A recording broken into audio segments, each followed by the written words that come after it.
आज हम जानेंगे जीवों में जनन के बारे में कि जनन क्या होता है।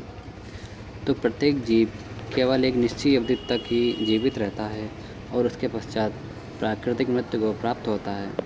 किसी जीव के जन्म से लेकर उसकी मृत्यु तक की अवधि का मतलब होता है समय, उस जीव की जीवन काल अवधि कहलाती है। तो प्रत्येक जीव का जीवन उसके आकार व उसकी जटिलता पर निर्भर करता है। जैसे कौवे का जीवन सिर्फ 15 वर्ष का होता है और तोते का जीवन 140 वर्ष का होता है। तो दोनों ही पक्षी हैं, दोनों के ही आकार समान हैं, किंतु इनके जीवन में बहुत ही ज़्यादा डिफरेंस है। तथा जो आम का पेड़ होता है उसका जीवन 200 वर्ष का होता है, तथा पीपल का जो पेड़ होता है उसका 2500 वर्ष तक जीवित रहता है या होता है। किसी जीव का जीवन चाहे कितना ही लंबा या छोटा क्यों न हो, मौत तो निश्चित होती है।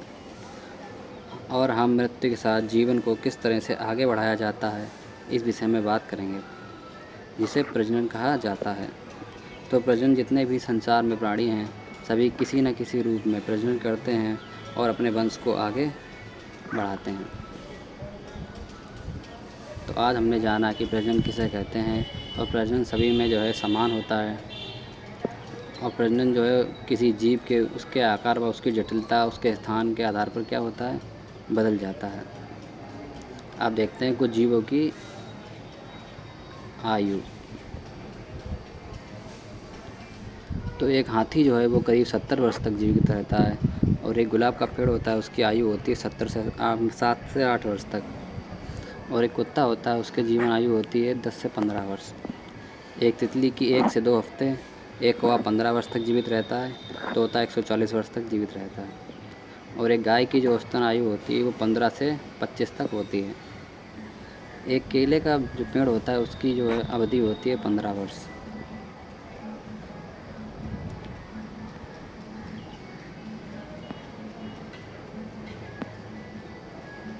एक मगरमच्छ 60 वर्ष तक जीवित रहता है।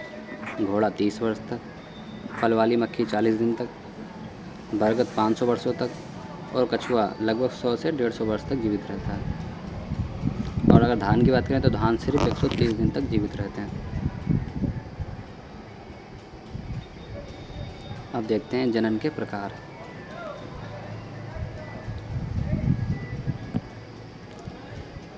तो सजीवों की रचना, कार्य व स्थान के आधार पर विविधता होने के कारण जनन प्रक्रिया एक प्रकार की नहीं होती है। सजीवों में जनन प्रक्रिया 2 प्रकार की होती है। पहली होती है लैंगिक और दूसरी अलैंगिक। तो पहले देखते हैं अलैंगिक जनन प्रक्रिया। तो इस प्रकार की, ये किस लिखा है यहाँ पर, इस होना चाहिए था। इस प्रकार के जनन में उत्पन्न सभी संतति आकार एवं आनुवांशिक रूप से जनक के समान होते हैं। तो मतलब अलैंगिक क्रिया से जो भी उत्पन्न होगा वो कैसा होगा, बिल्कुल सेम वैसा ही होगा जैसा उत्पन्न करने वाला है। जैसे हमारे कुछ पेड़ पौधे हो गए, अमीबा वगैरह हो गया, इस तरह से। जैसे अमीबा हो गया ये, तो ये अमीबा क्या करता है, तो ये अपने जैसे जो है अपने 2 भाग कर लेता है और अपने जैसे एक नए अमीबा को जन्म देता है। तो ये एक अमीबा क्या हो जाता है, 2 भागों में विभाजित हो जाता है। तो एक अमीबा आगे चलकर ये बन जाता है और एक ये बन जाता है। और दूसरी चीज़ ये है कि एकदम बिल्कुल समान होते हैं, मतलब जैसा ये पहला वाला होगा तो इससे बनने वाला ठीक इसी के जैसा होगा। यह सभी संतति एवं जनक एक दूसरे के क्लोन यानी कि डुप्लीकेट होते हैं। इस जनन के में सभी विभाजन गुणसूत्री होते हैं तथा युग्म निर्माण एवं युग्म संलयन नहीं होते हैं। अलैंगिक जनन प्रायः निम्न श्रेणी के जीवों में पाया जाता है। यह पादपों में अलैंगिक जनन की एक विधि पाई जाती है जिसे कायिक जनन कहा जाता है। अब अलैंगिक जनन के प्रयोग प्रायः है, ये गलत हो गया थोड़ा, यहाँ पे प्रायः होगा। प्रायः निम्न प्रकार होते हैं, ठीक है। तो पहला है विखंडन।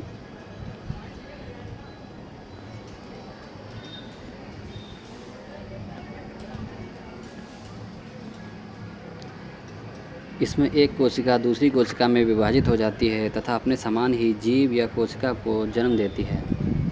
यह प्रायः निम्न रूप से संपन्न होते हैं।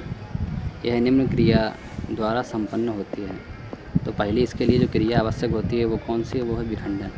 इस क्रिया में कोशिका 2 समान भागों में विभक्त हो जाती है तथा प्रत्येक भाग वृद्धि करके वयस्क कोशिका यानी जीव का निर्माण करती है।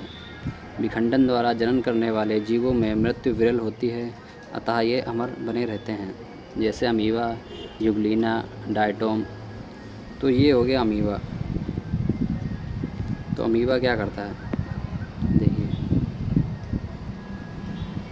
तो अमीबा जो है, ठीक है, तो पहले यहाँ से इसके जीवन की शुरुआत यहाँ से होती है। तो जब इसका जीवन गुजरता रहता है तो फिर धीरे धीरे क्या होता है, जैसे हम लोग होते हैं, मानव पर क्या आता है, समय के साथ बुढ़ापा आने लगता है। लेकिन जब इनकी एक अपनी औसत आयु पूरी हो जाती है, फिर ये क्या करते हैं, फिर ये अपना विभाजन करने लगते हैं। किसमें? 2 भागों में। और समय के साथ इनका विभाजन क्या हो जाता है, 2 भागों में पूर्ण हो जाता है। तो इस तरह से ये क्या करते हैं, ये एक नए अमीबा का निर्माण करते हैं। तो क्या होता है, पहले अमीबा एक था, ठीक है, अब बाद में एक अमीबा से कितने अमीबा बने, 2। तो इस तरह से ये कभी मरते नहीं हैं। फिर ये 2 भी क्या करेंगे, जब ये वाला है ये अपनी औसत आयु पूरी कर लेगा, तब ये भी 2 भागों में बढ़ जाएगा, इस तरह से। फिर इसके वाले हैं वो अपनी औसत आयु पूरी कर लेंगे, फिर वो भी एक अलग भाग में बढ़ जाएंगे। तो इस तरह से ये मरते नहीं हैं। जब इनका समय पूरा हो जाता है, तब ये एक भाग से 2 भाग में विभाजित हो जाते हैं। और ये भी और एग्जाम्पल देखिए, जनन कोशिका। तो पहले ये इस तरह के होते हैं, फिर बाद में ये एक नई कोशिका को जन्म देते हैं। फिर धीरे धीरे करके कोशिका क्या होने लगती है, बड़ी होने लगती है। और जब काफ़ी बड़ी हो जाती है, जब उसका समय पूर्ण हो जाता है, तो फिर ये क्या होती है, यहाँ से अलग हो जाती है और एक नई कोशिका का निर्माण होता है। तो इस तरह से ही अलैंगिक जो है जनन या प्रजनन होता है। अब हम लोग इसका देखेंगे दूसरे भाग में, अलैंगिक जनन या लैंगिक जनन।